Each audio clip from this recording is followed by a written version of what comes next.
Hi guys, welcome back to another video. So today I'm going to be talking to you about some electronic components which you would normally see in a motor vehicle. So I'm going to start off by talking about fuses. So there are two different main types of fuses. You've got blade fuses and also microblade fuses. The main purpose for a fuse in a circuit is to protect any component which is connected to that circuit. So should any sort of higher current be going through that circuit, which it shouldn't be, the filament inside of the fuse would effectively break, causing the circuit to then not be fully connected, which will then stop the higher current that is going through that circuit to then go into the component and damage it. So fuses are technically a safety feature which you wouldn't have in a circuit. You can get different ratings of fuses in terms of the ampage. I've put a few down here, as you can see. So you've got 0.5 of an amp, 1 amp, 2, 3, 4, 5, 7.5, 10, 15, 20, 30, 35, and a 40 amp fuse. So as I said before, you can get different types of fuses. I have only put two different types of the fuses that you can get in a fuse box for a vehicle. So this would be your common, more standard blade fuse, and each colour does represent the ampage that it can withstand. And over here is the same sort of thing with the colour coding. The only difference is they are smaller, hence name microblade fuses. So moving on to electromechanical relays. These are effectively a switch, which will be in the fuse box, and the main job for a relay is to connect one circuit to another.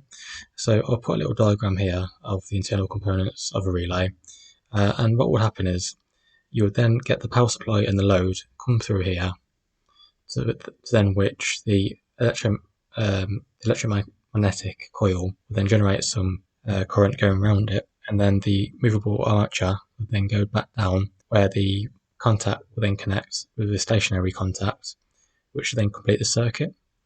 And vice versa, when the circuit is turned off, the movable armature will go back up to its original place, which will then disconnect both of the circuits. So there is quite a lot of technical information and features of a relay. So I'll put a little diagram here as well of some numbers that you would get on a relay. You can get a 4-pin relay and also a 5-pin relay. I've decided to put in a 5-pin relay into the PowerPoint, just to give it a better visual of what it looked like. The only difference is for a 4-pin relay, you wouldn't actually get the pin that's in the middle there. You would only get the one that's at the top, bottom, left and right. So on any relay that you do look at, you are going to get the same numbers on there, except obviously if it is a 4-pin relay, you're not going to get that 87A pin. So starting off with the 87 pin there at the top, that would represent a normal open. The 87A in the middle would represent the normal close. The 30 would be your common terminal. So the common terminal would be from the battery, which will be the main source of the power supply, i.e. the load, which will go into it. And then quite often the 87 pin would be where the current will come out of, going into the fuse box, then going into the component which it is operating, i.e. either the fuel pump or any other sort of system that you would have in the vehicle. So with the 85 pin, that will be the negative coil, and then the 86 pin would be the positive coil. So yeah, there is yet another different type of relay. You do have a solid state relay. You may have heard of solid state, whether it will be hard drives, as you do have the old disk drive, and now you do, with the new modern technology that we do have solid state hard drives now. So that's kind of that's pretty much kind of what a solid state relay is. The only difference is it doesn't store memory, but it does have the same feature as a normal electromechanical relay. The only difference is it is a lot smaller, and it takes less current to operate, and it is a lot more faster. Quite often as well with these solid state relays, you would find them in a ECU, and the reason for that is because, as I've said before, they do tend to be more efficient in terms of performance, being a lot faster than your average electromechanical relay. And the reason why you would need that is because, as it is part of the ECU motherboard, you don't want any sort of delay with the signals around the electrical circuit, whether it will be ABS sensors around the vehicle. So you always want to make sure that your ECU is reading the correct real speed that your vehicle is going at, so that way it can then display that speed with your speedometers. Okay, so moving on to capacitors. So a capacitor is basically another part of a electrical circuit, and the main job of a capacitor is to hold any sort of charge that is going through a circuit. And whenever you do have a capacitor in a circuit, the effect that you would have on that circuit what is known as capacitance. And the capacitance exists between any two electrical conductors within any sort of proximity in a circuit. So the capacitor is also a component designed to add capacitance to a circuit as well. As you can see as well from the diagram that I have put here, you can get different sort of capacitors. You may have seen this orange one here, or even this small blue one here. If you've ever built a PC, or if you've ever seen any sort of motherboard that will go into a computer, quite often you may have actually seen that type of capacitors, or even maybe one of these ones here. Okay, so moving on to the knock sensor. I wasn't going to add this one into the video, but I am going to be making a second part, or possibly even a third part to electrical components. But yeah, I thought I'd add this one into there anyway, as it is quite an interesting one to talk about. So a knock sensor is basically it is mounted on the front of the engine block, and hence the name. It does monitor any sort of knock that you would have in a engine. And then what would happen is, as soon as it does sense any sort of knock within your engine, it will then send that information to your ECU, where your ECU can then reprogram and also adjust the timing of the engine to take away that knock. They do work very efficiently in terms of sending that information to the ECU.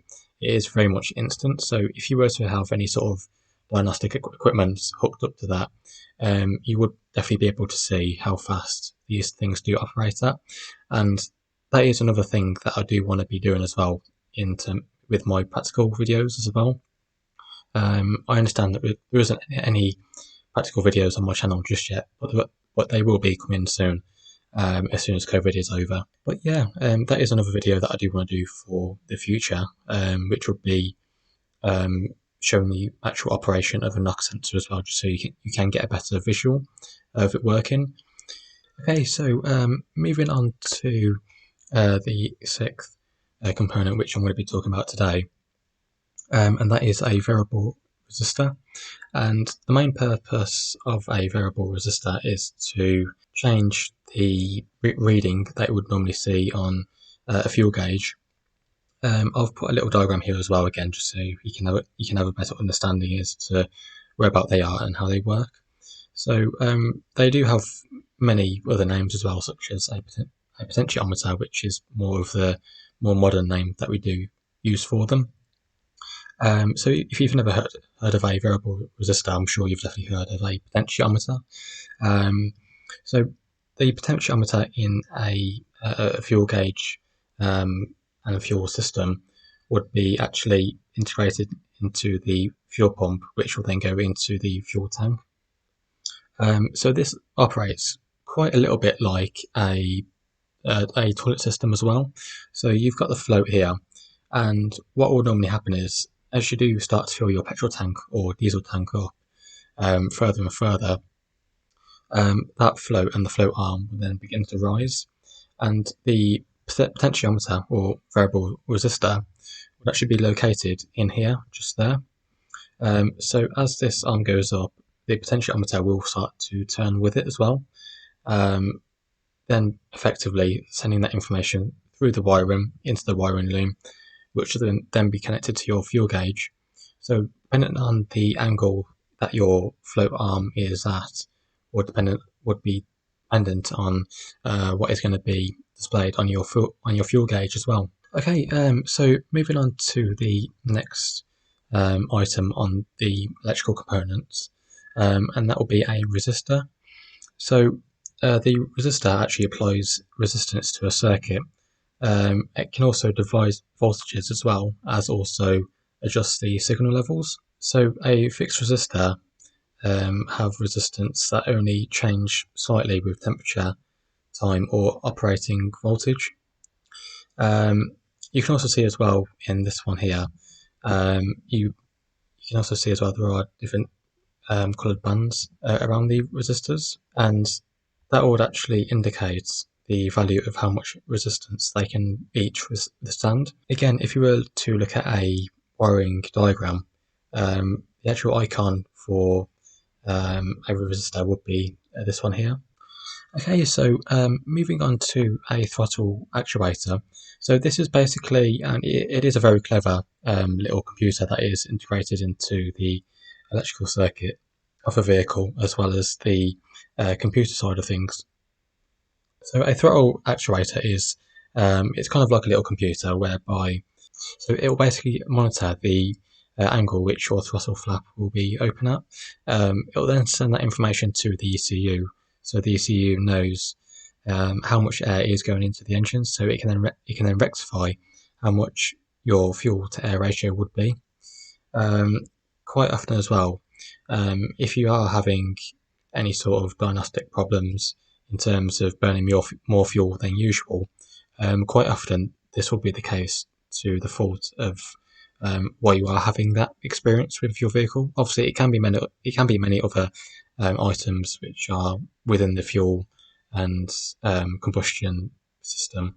I am going to be making another video as well, based on those certain items as well, such as fuel injection, spark plugs, any sort of component which is to do with combustion of fuel and air.